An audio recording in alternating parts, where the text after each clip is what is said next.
Today was my 35th birthday. I woke up with the usual aches and pains from my chronic illness, which I've had since I was a child. As the CEO of a successful tech startup, I usually hide my pain with work and caffeine, but today felt different and heavier. I decided to visit the private clinic, a place I almost considered a second home. I knew most of the staff by name, but Tom, the young nurse, always stood out to me. Tom was charming, with a quick smile that made many patients, including me, blush. He was also persistent. Today, when I walked into the clinic, he was the first to greet me. "Happy birthday, Elena." Looking great as always, he grinned, his eyes lighting up as he came over to me.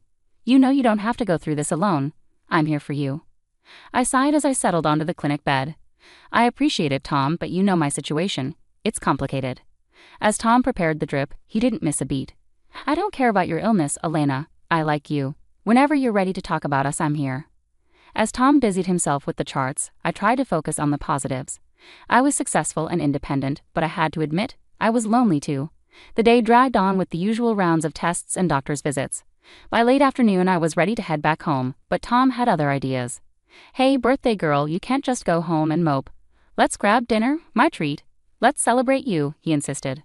I hesitated. It was tempting to spend more time with him outside the sterile clinic walls. "Okay, but just as friends." "Just as friends," he agreed, but the twinkle in his eyes said more. Dinner with Tom was easy and filled with laughter. He had a way of making me forget about the clinical coldness of my routine. As we talked, it wasn't just about my health or the clinic. It was about movies, travel, and food. It was normal, and for a moment, I let myself enjoy it. "Elena, you're amazing," Tom said as he walked me to my car later. I really meant what I said. "I want to support you however you'll let me." I looked at him under the streetlights. "Tom, it's not easy. My life, my health, it's a lot to deal with." "I'm not just anyone, Elena. I'm asking you to give us a chance," he said confidently. I felt a mix of emotions. This kind man was willing to embrace me with all my challenges. "Let's take things slowly, okay?" Driving home, his words played in my mind. Could I allow myself to be happy with him? Wasn't life too short to be alone? 6 months passed quickly. Tom and I saw each other often, and every moment together eased the pain of my illness. He made everything feel simpler, lighter. But deep down, I worried about our future because of my health. Yet Tom remained steadfast. One cool Saturday evening, with autumn leaves painting the city in shades of orange and red, Tom suggested a stroll through the park after dinner. "Elena, I'm not great at fancy speeches," Tom began, his voice a bit shaky, which was unusual for him. "But I've been thinking a lot about us, about how happy you make me. I want us to be together forever." My heart skipped a beat. "Tom, are you sure? You know my situation. It's not going to get any easier." "Yeah, I know, and I don't mind. I want to be there for everything. The good days, the tough days, everything," he said, pulling out a small box from his pocket. He opened it to reveal a simple yet beautiful ring. "Elena, will you marry me?" His proposal caught me by surprise. I loved him deeply, but the idea of committing to marriage had always seemed daunting because of my health challenges. Seeing his certainty and love for us made my doubts melt away. "Yes, Tom, yes, I'll marry you." We hugged tightly, and in that moment, it felt like it was just us in the world, and it felt perfect. In the following weeks, we were busy planning. We settled on a small wedding, just us and a few close friends, including his sister and her husband. But before that, there were practical matters to address. One evening, I sat down with Tom and brought out the prenuptial agreement. "I need to discuss something practical with you, Tom. It's important for my business and my health," I began. Tom nodded attentively. "Sure, Elena. What is it?" I handed him the papers. "It's a prenup." He took them and glanced over the documents before looking back at me with a reassuring smile. "If this helps you feel secure, I'm completely fine with it. I'm not marrying you for money, Elena. I'm marrying you because I love you." "And you're sure about this? About us?" I asked, needing to hear his reassurance once more. "Absolutely," he replied confidently, signing the document without hesitation. "Now can we get back to planning our small wedding?" "Yeah, let's," I said, feeling a mix of relief and love as we continued with our preparations. After Tom's easy acceptance of the prenup, I felt reassured about his intentions and commitment. Our wedding day was simple and perfect. The city hall ceremony was quick, with only our closest loved ones present. Standing there, exchanging vows with Tom, I felt a surge of hope. Maybe despite everything, life was offering me something beautiful. Initially, life after our quiet wedding was close to perfect. Tom took charge of running the household, which was a pleasant change. I'd return home to delicious smells from the kitchen and find everything spotless. The first few months felt like an extended honeymoon phase. However, around a year later, subtle changes began to surface. Tom seemed a bit distant. His enthusiasm for household tasks diminished, and he became more withdrawn. At first, I attributed it to the adjustment of living together or the end of our honeymoon phase, but the shift was undeniable. One day I arrived home earlier than expected, eager to surprise Tom with news about a potential new client for my business. As I walked in, I anticipated finding him busy in the kitchen or tending to chores. Instead, the house was unusually quiet. Moving towards the kitchen, I heard a voice. A woman's voice, cheerful and unfamiliar, as if she belonged there. Opening the door, I found a middle-aged woman humming while chopping vegetables. She looked up, surprised. "Oh, you must be Elena. I'm June. Tom didn't mention you'd be home so soon." "June? And who exactly are you?" I managed to keep my voice steady despite the shock. "I'm the housekeeper. Tom hired me about a year ago. I come in a few times a week to clean and cook. It helps out a lot," she explained with a smile, unaware of the bombshell she had just dropped. A housekeeper? For a whole year? And I had no clue. Anger and betrayal surged through me, but I kept my composure. "Right. I see. Thanks, June. Could you give us a moment?" "Of course," June replied, wiping her hands and exiting the room. When Tom returned home, he found me in the living room, still processing everything. His face immediately fell when he saw my expression. "Who's June, Tom?" I asked directly. Tom hesitated, then sighed heavily. "She's the housekeeper. Look, I meant to tell you, but I was afraid you'd be upset that I wasn't handling things around the house myself." "Upset? Tom, I'm upset because you lied, because you felt the need to hide this from me." My voice grew more intense with each word. I know, and I'm sorry. It started small, and then I just didn't know how to bring it up without it becoming a big deal. It seemed easier to keep it quiet," he explained, his remorse evident. "Easier for who, Tom? Because this doesn't feel easy for me," I shot back. That night, we talked it out. Tom apologized, and I attempted to grasp his perspective, but a rift had formed between us, a small crack that left me questioning what else he might be hiding. Things smoothed over somewhat, but the seed of doubt had been planted. Tom continued to excel at cooking and managing the house, but now I knew he wasn't actually doing all the work himself. It seemed clear. I worked, and he oversaw the home, though it was outsourced. Yet Tom's behavior remained unsettling, beyond just the concealed housekeeper. Late-night phone calls in hushed tones, sudden demands for privacy, and constant excuses for needing more money, all pointed to something amiss. So, I took action. I hired a private detective, using my resources. It didn't take long for the detective to uncover the truth, and it wasn't what I wanted to hear. Tom was spending most of his days at a casino, losing staggering amounts of money. Relief washed over me that there wasn't another woman, but despair settled in at the depth of his deceit. That evening, as Tom returned home, I awaited him in the living room, the detective's report in hand. He tried to greet me with a kiss, but I stepped back, holding up the papers. "Care to explain this?" I asked, my voice icy and more composed than I felt inside. Tom sank down onto the sofa, his face buried in his hands. "I never meant for it to spiral like this. It started small, just a way to relieve stress, but it grew, and I didn't know how to stop." "And you thought lying to me and stealing from me was the answer?" My voice rose, frustration boiling over. "I'm sorry, Elena. I'm so sorry. I need help. I want to quit, I swear. Please help me get out of this mess," Tom pleaded desperately. Taking a deep breath, I tried to steady myself. "I'll help you, Tom, but this is the last chance. You need professional help for your addiction, and you're going to sign an agreement acknowledging the $50,000 debt I'm covering." Tom nodded solemnly. "Yes, I'll do whatever it takes. I'll get help." We arranged for him to start treatment the next week. Just when I dared to hope for a return to normalcy, Tom dropped another bombshell. Tom's sudden suggestion caught me off guard. "Elena, I've been thinking, maybe we should have a baby. It might bring us closer," he said out of nowhere. I stared at him in disbelief. "A baby, Tom? You know that's not possible for me. It's not just risky, it could be life-threatening." He immediately tried to backtrack. I know. I didn't mean, forget I said anything." But the idea didn't stop there. It kept resurfacing, and even his sister, who was an obstetrician, called me about it. "You should really think about it, Elena. Having a baby is natural. Don't be selfish," she said. "Selfish? You're a doctor. You know my health condition. How can you even suggest this?" I was furious. She scoffed and hung up. The conversation left me shaken. How could they be so heartless and insensitive? Months of building tension and unresolved arguments had left my nerves frayed, but nothing could prepare me for the shocking scene that greeted me that fateful day. I arrived home earlier than usual, expecting a quiet evening, only to open the door to chaos, boxes everywhere, and Tom's sister Lisa and her husband, Mark, rearranging furniture in my living room. "What in the world is going on here?" I demanded, my voice sharp above the commotion. Lisa turned calmly to face me. "Oh, we're moving in, Elena. This is Tom's place, and it's time for you to pack up your things." I glanced at Tom, hoping for confusion or disagreement, but his expression was cold and resolute. "Elena, I can't do this anymore. You've been manipulating and controlling me for years." "It's over," Tom declared, his tone distant and final. I stood there, stunned. "Manipulating me? Tom, what are you talking about?"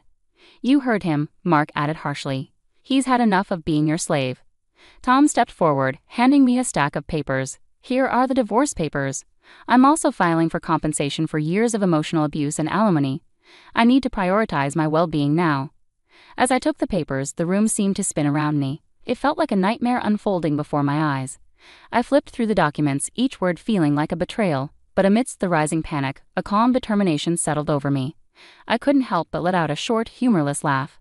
"Well, you're in for a surprise. Think what you want. My lawyer will be in touch," I said firmly, without another word. I went to our bedroom, packed a suitcase with essentials, and prepared to leave. There was no point in arguing. The man I had married, the man I thought I knew, was gone.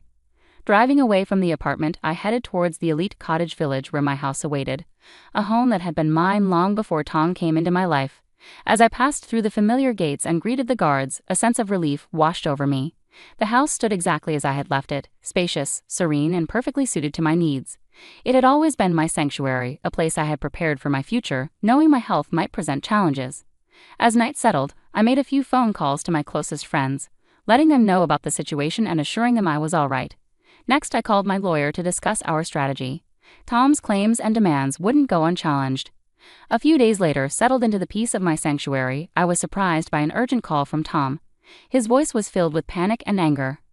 "Elena, you've set me up. This is some sick game to you, isn't it?" I responded calmly, a small smile on my face. "Tom, if there's been a misunderstanding, why don't you come over and we can talk about it? I'll send you the address." Not long after, I watched from my window as the village gate opened and Tom, along with Lisa and Mark, drove in. They pulled up to my front door, their faces pressed against the car windows, clearly impressed by the sight of my expansive home. As they approached, their earlier confidence seemed to falter a bit as I greeted them at the door. Clearing the silence with a small cough, I offered a polite smile. "Well, what brings you to my humble abode?" Tom, still visibly agitated, blurted out, "Your lawyer called me. He said I have to pay next month's rent for the apartment, $6,000. You never told me it wasn't your apartment." "You never asked about it," I replied calmly. "And if you want to continue living in that apartment, you'll need to pay the rent." Lisa, always quick to seize an opportunity, nudged Tom. "And look at this place. It's stunning." Tom nodded eagerly. "Yeah, why don't you just give us this house instead of that apartment? Otherwise, we'll take legal action and sue you for everything you've got." Their audacity struck me as almost comical, and I couldn't hold back a laugh. "You want to sue me for this house? Tom dear, I bought this house long before you were in the picture. You have no claim to it whatsoever." Their faces flushed with frustration and their voices rose in protest. "You can't just kick us out. We have rights," Tom shouted. "That's where you're mistaken," I stated firmly, picking up the phone. "Security, could you please escort these individuals out? It seems they've made a wrong turn." Shortly thereafter, village security arrived and escorted the trio out. Their protests dwindled as they were led away, leaving a quiet calm that settled over the house like a soothing blanket. After they departed, I sat back down, the earlier laughter replaced by a weary sigh. It was evident that Tom and his sister were grasping at straws, attempting to intimidate me into relinquishing what was rightfully mine. I phoned my lawyer once more, recounting the events of the day's confrontation. "We need to be ready for anything they might throw at us," I asserted, my voice steady with resolve. "Don't worry, Elena. We're prepared for this. They have no legal basis," he reassured me confidently. The day of the court hearing arrived with palpable tension. Walking into the courtroom, my lawyer by my side, I braced myself to confront whatever claims Tom and his family had concocted. The accusations were absurd. Tom alleged that I had exploited him, portraying himself dramatically as my slave. He painted a picture of endless chores and an ungrateful existence under what he described as my tyranny, while his sister Lisa and her husband Mark nodded in agreement, affirming his every word. I fought the urge to roll my eyes at the melodrama. Fortunately, it was soon our turn to present the truth of the matter. My lawyer stood confidently, adjusting his suit jacket with poise. "Your Honor, we have evidence that refutes every single one of Mr. Thomas's claims," he declared firmly, then proceeded to introduce our first witness. June, the au pair hired by Tom, stepped forward. "I worked in their household, handling all the chores and cooking. Mr. Thomas rarely helped, she testified, supported by employment records and pay stubs that clearly showed Tom's minimal involvement in household duties, contrary to his assertions. Following June's testimony, my lawyer introduced the prenuptial agreement. According to this legally binding document signed by both parties, he continued, pointing to the signatures at the bottom, it explicitly states that in case of divorce, Mr. Elliott is entitled to nothing, no alimony, no compensation.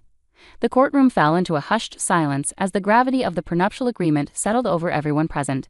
Tom's complexion paled visibly when my lawyer continued, Mr. Elliott, did you read this document before signing it? Tom hesitated, his voice faltering.